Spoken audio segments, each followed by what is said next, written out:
ओम शांति।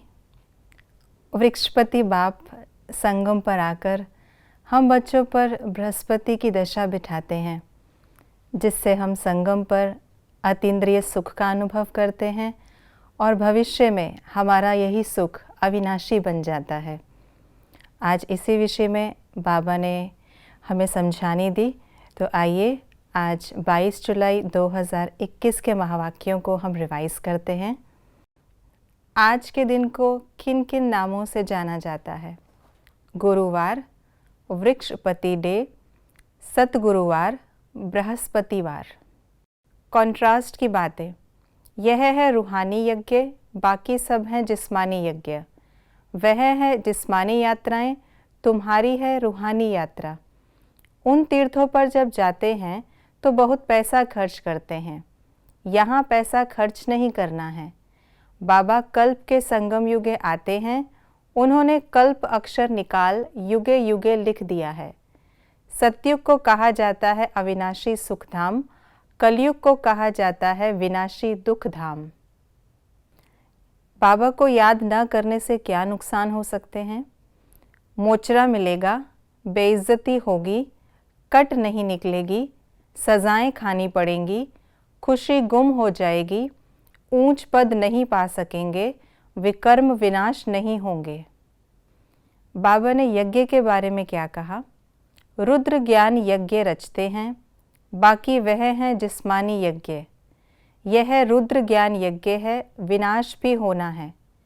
शिव बाबा ने प्रैक्टिकल में रुद्र ज्ञान यज्ञ रचा है। एक दक्ष प्रजापति का भी यज्ञ रचते हैं, उनकी भी कहानी है। यह बेहद का यज्ञ है, इसमें सारी पुरानी दुनिया स्वाहा होनी है। यह वही गीता ज्ञान यज्ञ है जिससे विनाश ज्वाला प्रज्वलित हुई। यात्रा के बारे में क्या कहा? तुमने ढेर यात्राएं की होंगी, जिस्मानी यात्रा से कुछ फ़ायदा नहीं। इस यात्रा में दान करने की बात नहीं, यहाँ आकर बाप का बनना बड़ी यात्रा है।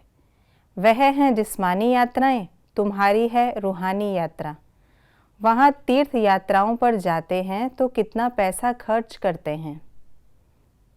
बाबा ने संगम के बारे में क्या बताया है?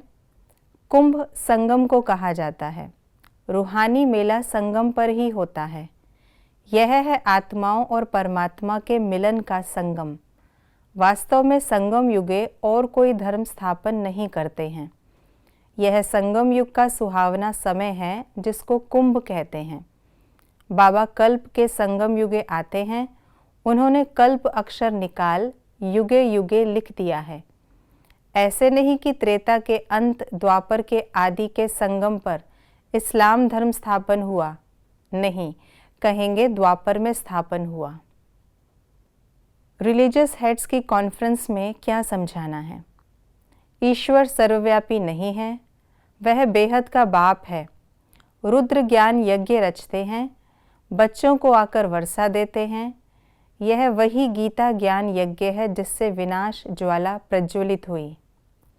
हम बच्चों को धारणा किन बातों की करनी है? निश्चय बुद्धि बन अपना कल्याण करना है। अपनी अवस्था की जांच स्वयं ही करनी है। बेहद के बाप से सच्चा सच्चा व्यापार करना है। अपना तन मन धन बाप हवाले कर 21 जन्मों के लिए रिटर्न लेना है। अपने कल्याण के लिए डेली डायरी रखनी है, जिसमें याद का चार्ट नोट करना है। ये थी आज की मुरली की विशेष बातें।